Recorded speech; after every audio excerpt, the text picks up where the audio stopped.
हायकोर्टाचे supreme कोर्टाचे सगळे guidelines आहेत, परिपत्रक आहे, पेपरला येतं, टीव्हीला येतं, सगळीकडे येतं. तुम्हाला तुमचं बँजो आणि डीजे मिरवणुकीत लावण्यासाठी अडचण नाही, तुम्हाला नकार नाही. पण हा खूप महत्वाचा आहे.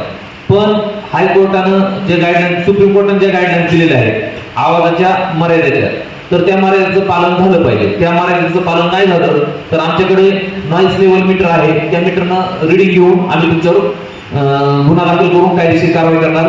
तुमचं डीजे आणि बँजो जप्त होणार. तर तुम्ही आवाज हा बारीक ठेवला पाहिजे.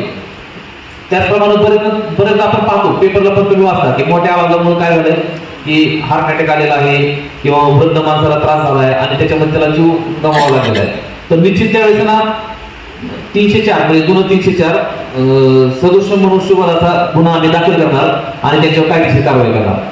आवाजानं जर त्यांना काय प्रॉब्लेम झाला तर मग तुमची वाट लागली म्हणून समजा.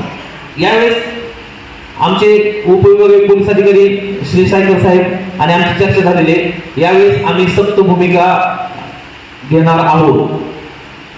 बिलकुल तुमचं ध्वनी तीव्रतेच्या मर्यादेचं उल्लंघन आम्ही खपवून घेणार नाही आणि ह्याचा प्रत्यय तुम्हाला आल्याशिवाय राहणार नाही. मी इथं ठामपणे सांगतो, आज सर्वांच्या उपस्थितीत सांगतो.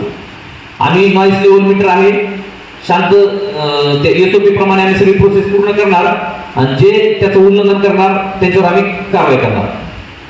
तुम्ही पारंपरिक वाद्य लावा, कोणतेही वाद्य लावा, पण ध्वनीच्या तीव्रतेची जी मर्यादा आहे त्याचं उल्लंघन होता कामा नये. आलं लक्षात? गेल्या वर्षी बऱ्याच मंडळानं डॉल्बी हे डीजे लावलं नव्हतं आणि समाजापुढे आदर्श निर्माण केला होता. लेझर लाईट आणि डीजे डॉल्बी बऱ्याच लावली नव्हती. आलं लक्षात?